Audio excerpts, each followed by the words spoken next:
Good morning, YouTube. Welcome back to the channel, and welcome back to another episode of Through the Lens. If you don't know what this segment of the channel is about, it's basically about when I go out and I shoot a videography job, or there's chances where I might just come in here and talk about like new camera gear or upcoming technology or things I want to get my hands on, or wish lists, or certain cameras, just stuff. But most of the time, 90% of the time, I'm going to come in here, I'm going to talk about jobs that I've won out and I've shot video of. And if that's the type of stuff that interests you, or if you want to know about that kind of stuff, or my experiences, then this is the perfect segment for you.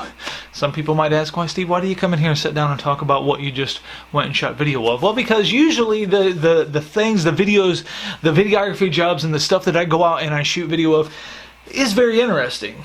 Well, to me, it's very interesting. I think to a lot of people, it would be very interesting because, I'm shooting stuff like, sports Hall of Famers, going to concerts and shooting, rock legends, shooting charity events, just the charity events, and shooting, pointing the camera and capturing and documenting moments of a charity event coming together where they're giving back to people who need. That's good stuff. And I find that having a segment on the channel is a proper thing to do for me to talk about what I go out and do, if that makes sense. So yeah, I think to have its own segment is good, because a lot of it's interesting, and a lot of it is very heartwarming when especially with the charity stuff, when you see things come together like that and work. So yeah, I work as a videographer for a company called Mega Events. And I work on my own as well. I do many different things. I get asked locally. I get asked not locally. I get job offers from people asking me if I would come and shoot, whatever they got going on. And it's a growing a little career that I've fallen into, and it's starting to do well.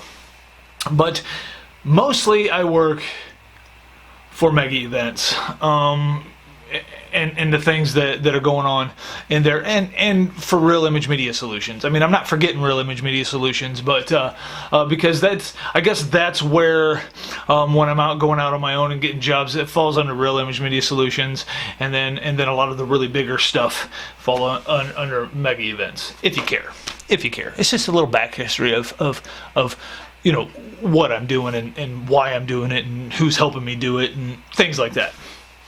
So, all right, let me open my Monster. It is a winter wonderland outside. As you've seen, it is a winter wonderland, and the last 2 days it's been snowing. I'm okay with that. Hold on one second. If I'm gonna have winter, if it's going to be winter, and I know I have no control over this, but my preference, if it's going to be winter, I would rather it be snowing. And it's snowing right now. I'm watching the snow come down. It's beautiful. Everything's covered in white, nice and fluffy white snow. Love it. But anyway, we're not here to talk about snow. We're here to talk about the Rockin' weekend I had. And if you want to see some bits and clips of that, go check out the weekend vlog. At the end of the weekend vlog, I throw in some bits of the weekend of my videography job. If you want to see little bits and pieces of that, it's at the end of the vlog. If you don't want to watch the whole vlog, you can skip all the way to Sunday, and Sunday is the day that I go and shoot. Okay, so here is how it went down.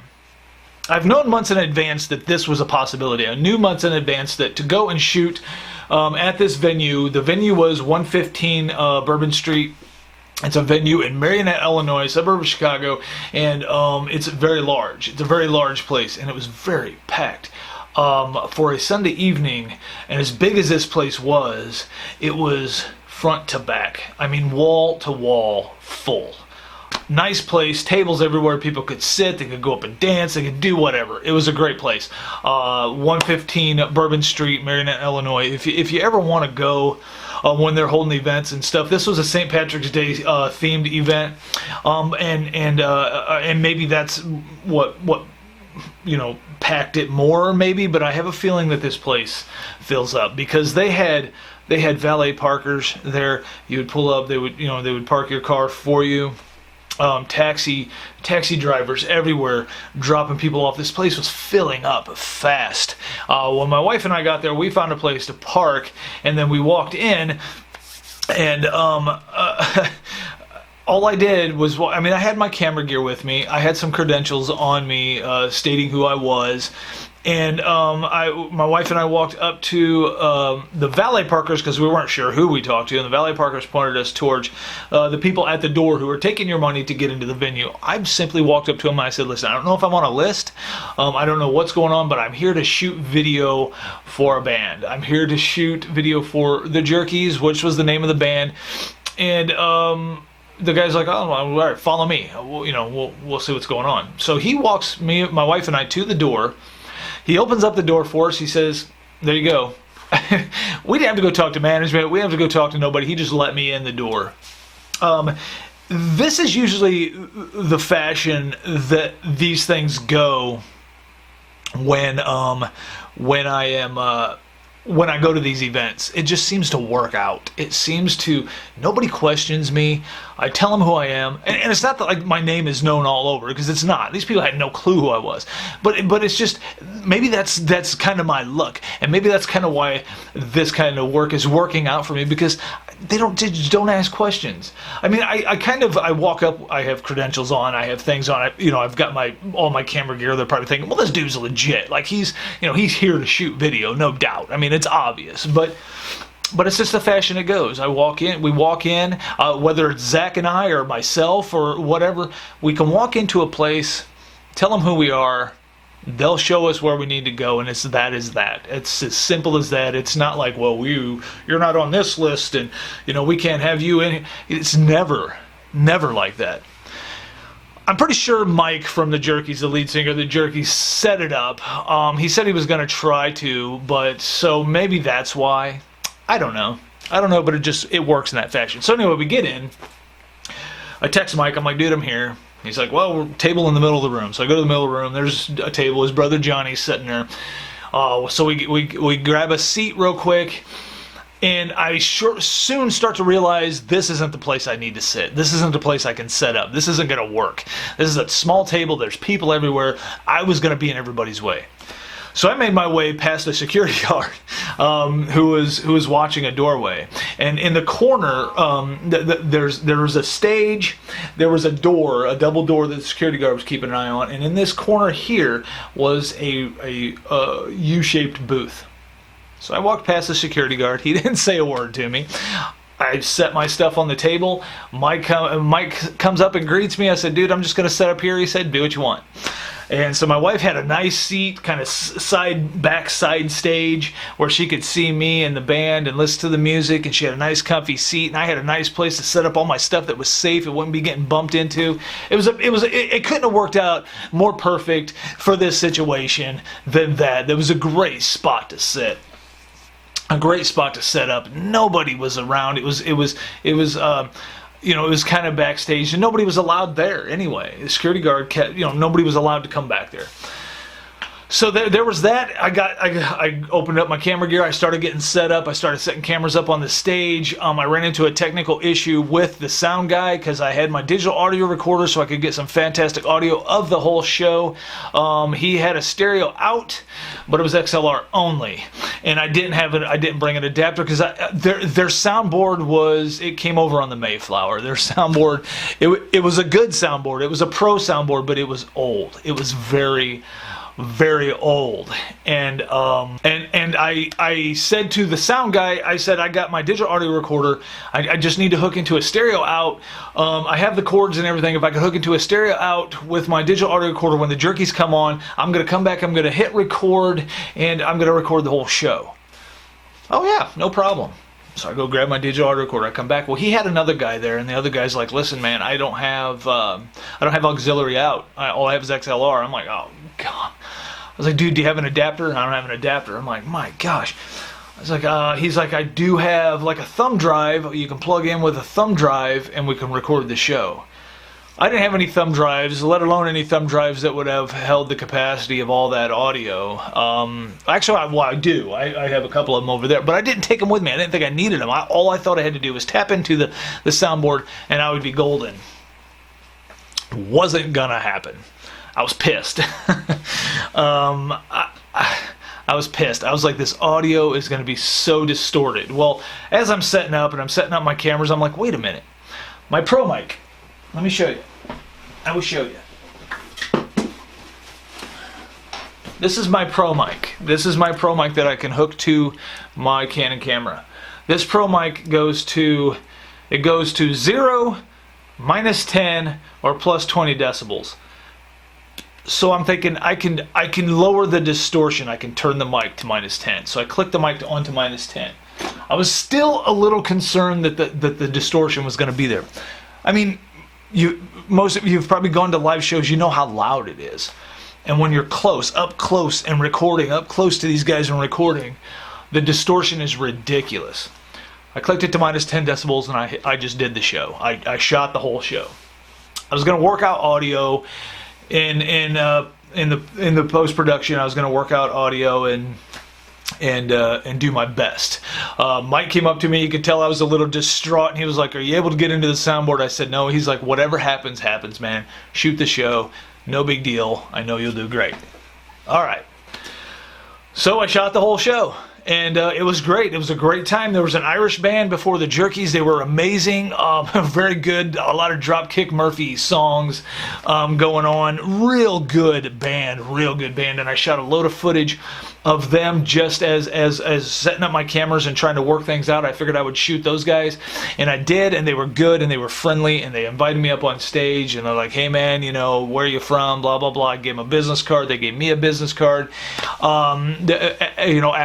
after their show, and we exchanged information because they liked what I was doing up there. I was not afraid to climb up on the stage. Well, not climb up, there was stairs.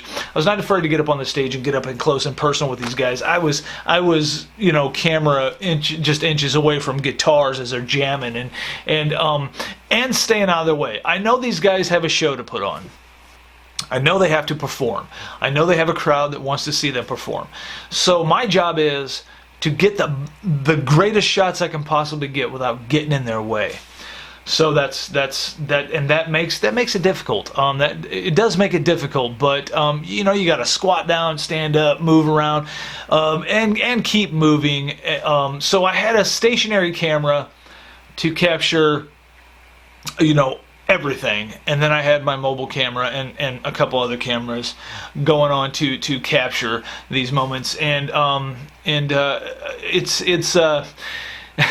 it's not an easy job. I will say that it's not easy to do that, because you're doing a lot of squatting and standing and moving and bending and stooping and getting these shots and getting the shots you want, but also there's other people with their cell phones out in the audience and they want to get shots too. And I would get on the lip of the stage and walk across the stage and stop for a little while and shoot some video. And these people don't want my ass in their face while they're trying to get their cell phone shots, and I get that, and I know that they paid to get in there, and I know I'm there to do a job, and I'm going to do that job, but I'm also going to respect everybody else. I'm going to respect the band and the fact that they're working and trying to perform and put on a good show, and I'm going to respect the crowd because they paid to get in there to see these bands, their favorite bands, local bands, and so I'm respecting everybody's space as well as trying to do my job. And I think I can pull that off pretty well. So yeah, I recorded the first band, and then the Jerkies came on, and I got up on stage and got some fantastic video of them. It was a fun night, a very fun night, and them guys put on a show. And what they did, they have not played. Mike from the Jerkies, the lead singer of the Jerkies, is a guy that I'm getting to know very well. We work a lot together. He hires me for a big chunk of his, probably now, most of his videography work. He does own mega events. He does a lot of things. This guy is a man of many hats, and I don't mean this kind of many hats.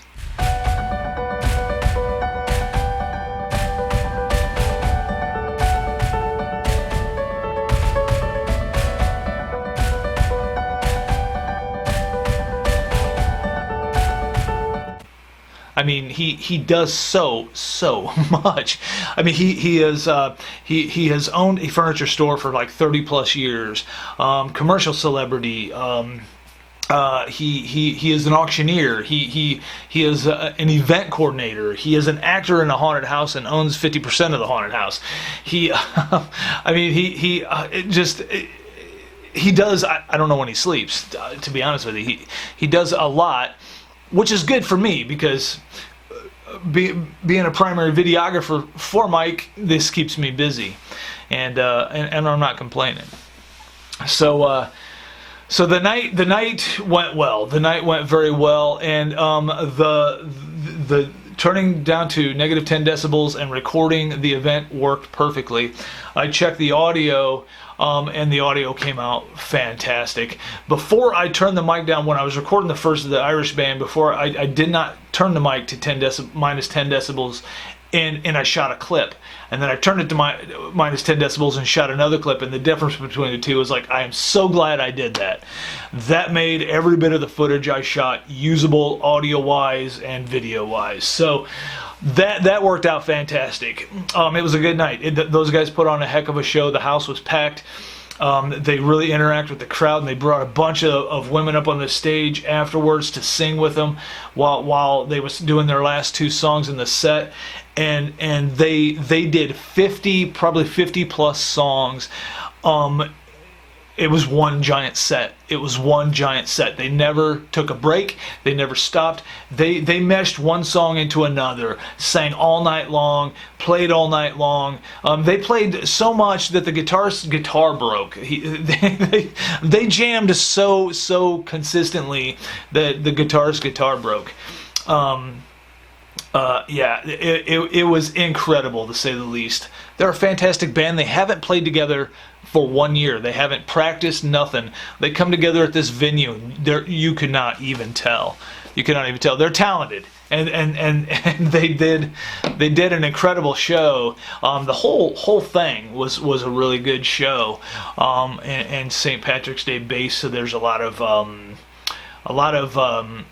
green going on, a lot of people dressed up, and a lot of Chicago South Side drinkers, which made for a bit of a wild event, but nothing violent, nothing out of control. Just a lot of beer drinking and a lot of fun being had, and it was a good time. It was a very good time. I would definitely do that again, and I would definitely shoot some video, but I am going to start. I've learned some things, and it is a learning process, guys, doing this. I'm new into this, and I learned that you got to come prepared. You got to come completely prepared, and like I said, it's a learning process, so I got to start taking thumb drives. I always take a crap ton of memory cards.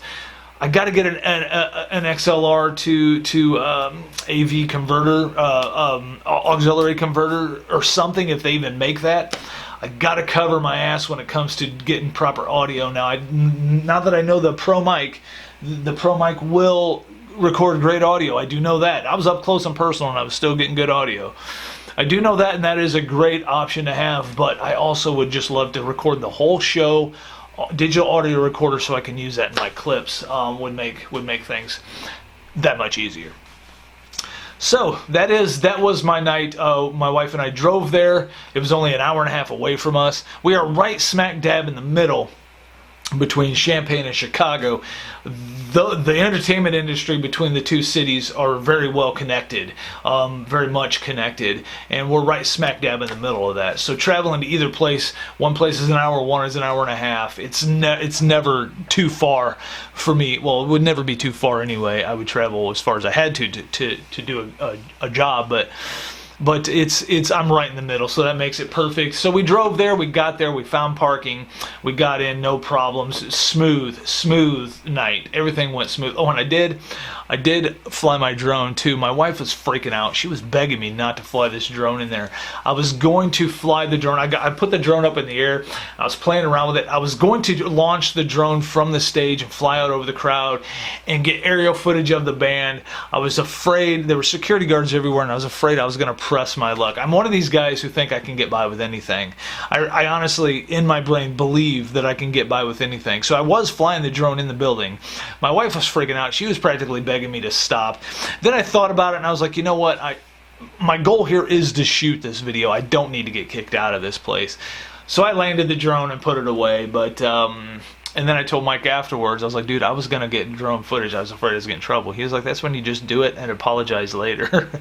And I wish I would have kept that in mind, but I didn't want to. I didn't want to get kicked out of the place. But it was a fantastic videography job. I had a great night. Again, I will have video footage coming soon of the night. I'm going to do some edits for the band. I'm going to give the edits to the band, and then I will post on the channel some stuff that happened that night. But if you do want to see clips, check out the weekend vlog, because that's where they're at. They're in the weekend vlog. And yes, that is a way for me to get some of you to go watch the weekend vlog, and because I could post clips right here in this video. I'm not gonna. Sorry. But check out the weekend vlog. You don't have to watch the whole thing. Just watch the end. That's where it's at. Alright guys, thank you so much for coming to the Steve Tooley channel. Thank you so much for watching this episode of Through the Lens. And I got a lot of videos to make today and a lot of stuff to do. So I thank you guys for watching. I will see you in the next episode.